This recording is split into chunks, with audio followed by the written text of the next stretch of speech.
परंतु उस वार को बचाकर शत्रु दमन गृधराज जटायु ने अपनी चोंच से मार मार कर रावण की 10 बाईं भुजाओं को उखाड़ लिया।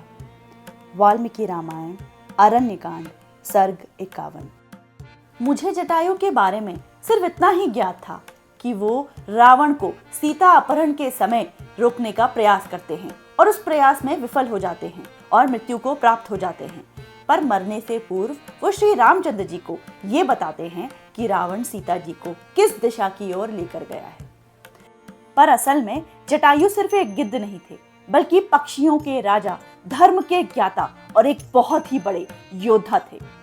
आज के इस वीडियो में हम वाल्मीकि रामायण के अनुसार जटायु और रावण के भयंकर युद्ध के बारे में जानने का प्रयास करेंगे और उसके बाद की घटनाओं का भी एक अलग दृष्टिकोण से विश्लेषण करेंगे। तो आइए वीडियो शुरू करते हैं।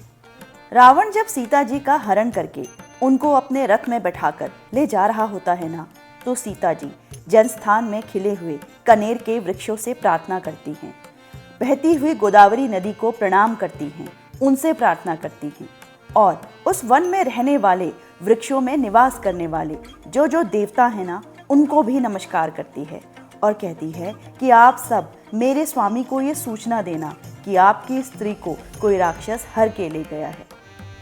टीवी, इंटरनेट और मोबाइल की दुनिया में रहने वाले हम लोगों के लिए ये समझ पाना बहुत ही मुश्किल है कि सीता जी दुख से व्यथित होकर पेड़ पौधों, पशु पक्षियों, नदियों से सहायता मांगती हैं, या फिर असल में उस समय के लोग प्रकृति से बात कर सकते थे और प्रकृति भी उनसे बात करती थी। तभी तो सीता जी जटायु से भी कहती हैं कि देखो, ये राक्षस मुझे हर कर ले जा रहा है, परंतु आप इस निशाचर को नहीं रोक पाएंगे क्योंकि यह बहुत बलवान है, इसके पास हथियार भी है, इसके मन में दुष्टता भी भरी हुई है। बस आप मेरे अपहरण का समाचार श्री राम और लक्ष्मण जी को पूर्ण रूप से बता दीजिएगा। जटायु उस समय सो रहे थे। उसी अवस्था में उन्होंने सीता जी की पुकार सुनी और वो जग गए। जटायु का शरीर पर्वत शिखर के समान ऊंचा था। वो इतने बड़े थे कि श्री रामचंद्र जी जब उन्हें पहली बार देखते हैं ना, तो उन्हें लगता है कि वृक्ष पर कोई राक्षस बैठा है। उन विशाल शरीर वाले जटायु ने रावण से कहा कि मैं अब बूढ़ा हो गया हूँ, तुम नवयुवक हो, मेरे पास युद्ध का कोई साधन भी नहीं, पर फिर भी तुम सीता को कुशलता पूर्वक नहीं ले जा सकोगे। अगर इस समय मैं दोनों राजकुमारों को बुलाने भी चले जाऊं ना, तो भी तुम डर कर यहाँ से भाग जाओगे, इसमें कोई संशय नहीं है। वे रावण की कायरता को भांप जाते हैं और उसे युद्ध के लिए ललकारते हैं। रावण अपने महाभयंकर अस्त्रों की वर्षा महाबली जटायु पर कर देता है और वो सारे अस्त्रों के आघात जटायु सहन कर लेते हैं। जटायु भी अपने तीखे नख वाले पंजों से मार मार कर रावण के शरीर में बहुत सारे घाव कर देते हैं, जिससे रावण को बहुत क्रोध आ जाता है। वो शत्रु को मार डालने की इच्छा से 10 बाण हाथ में लेकर, जो कि कालदंड के समान भयंकर थे, पक्षी राज जटायु पर छोड़ देता है, जिससे जटायु को बहुत क्षति पहुंचती है। खुद को लगी चोट की परवाह किए बगैर पक्षी राज जटायु रावण के धनुष को अपने दोनों पैरों से मारकर तोड़ देते हैं।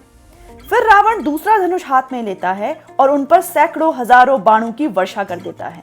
महातेजस्वी जटायु पंखों से उसके बाण गिरा देते हैं और पैरों से उसके दूसरे धनुष को भी तोड़ के रख देते हैं। रावण के कवच, उसके रथ में बंधे हुए गधे और रथ को हाँकने वाले सारथी को पक्षीराज जटायु अपने चोंच, पंख और पंजों से मार मार कर छिन्न भिन्न कर देते हैं। रथ के टूटते ही रावण धरती पर गिर जाता है, माता सीता को गोद में लिए हुए। पर रावण को उड़ना आता था, वो आकाश मार्ग में चल सकता था। अपने रथ के टूट जाने के बाद वो तुरंत सीता जी को गोद में लेकर आकाश मार्ग की ओर चल देता है। बस उसके पास अब एक तलवार ही शेष रह गई थी। वो प्रसन्न होता है, सोचता है कि जटायु अब थक गया होगा, दोबारा नहीं आएगा। परंतु जटायु आते हैं, उसकी पीठ पर बैठ जाते हैं और अपने नाखूनों से उसके पीठ को चीर देते हैं। रावण क्रोध से तिलमिला उठता है। उसी तिलमिलाहट में वो जटायु पर तमाचे का प्रहार करता है। वो उस प्रहार से बच जाते हैं और अपनी चोंच से मार मार कर रावण की 10 बाईं भुजाओं को उखाड़ देते हैं। उखड़ने के तुरंत बाद ही नई भुजाएं सहसा उत्पन्न हो जाती हैं। अंततः रावण सीता जी को छोड़ देता है और जटायु के साथ मुक्कों और लातों से संग्राम करने लगता है। उनके बीच भीषण संग्राम होता है। रावण अपनी तलवार निकालकर जटायु के पंख, पैर और पार्श्व भाग काट डालता है। ऐसा करने पर जटायु तुरंत ही पृथ्वी पर गिर जाते हैं और इस प्रकार पक्षीराज जटायु वीरगति को प्राप्त हुए। सत्य यह है कि अगर रावण के पास कोई वरदान नहीं होता तो रावण की 10 बाईं भुजाओं को उखाड़ने के बाद पक्षीराज जटायु ही उस दिन रावण का वध कर देते। परंतु नियति ने तो कुछ और ही कथा लिखी थी। हमें गर्व होना चाहिए कि हमने एक ऐसी पुण्य भूमि में जन्म लिया है जहां के पशु पक्षियों तक को धर्म और अधर्म का ज्ञान था, जो युद्ध से नहीं घबराते थे बल्कि अधर्म के आगे आड़ बन के अपने प्राणों को न्यौछावर करने के लिए भी नहीं डरते थे। इसी नोट के साथ आज की इस वीडियो को यहीं एंड करती हूं। जय श्री राम।